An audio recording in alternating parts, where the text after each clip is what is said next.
Epic is risking a lot in this lawsuit, but it could win a huge payoff. Photo illustration by Slate.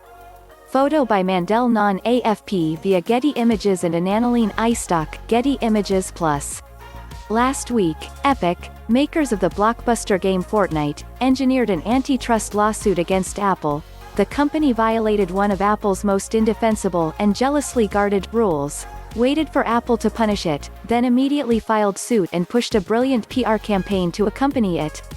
That PR operation included a mix of angry tweet storms from Epic CEO Tim Sweeney and Slick Media, including a pitch-perfect parody of Apple's 1984 Macintosh launch ad featuring a Fortnite Warrior smashing a screen on which a totalitarian anthropomorphic Apple drones on about its plans for total dominance.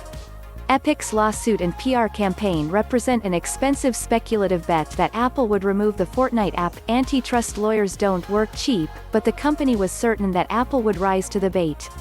Likewise, Epic is risking a lot in this lawsuit, but it is in line for a huge payoff if it triumphs.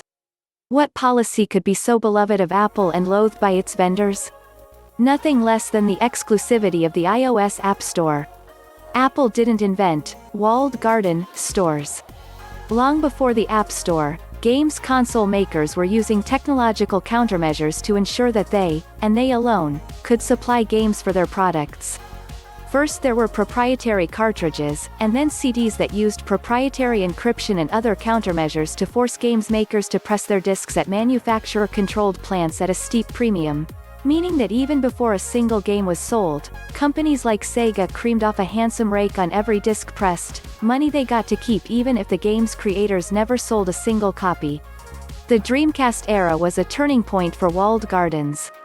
In 1998, Bill Clinton signed the Digital Millennium Copyright Act into law, a gnarly legal hairball that exerted enormous influence over the development of digital technology, only growing in salience with each passing year.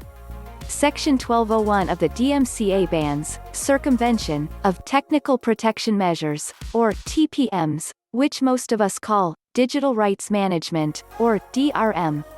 Sorry for the alphabet soup, but this stuff is performatively wrapped in abstruse jargon that acts as a kind of shield of boringness that normal human attention bounces off of, allowing for all manner of mischief to proceed unobserved. In other words, the DMCA bans you from removing or bypassing digital rights management, for example, to remove region restrictions from your DVD player. Remember, the DMCA was passed in 1998. Now, buying a DVD in India and watching it on a DVD player in America is not a copyright infringement.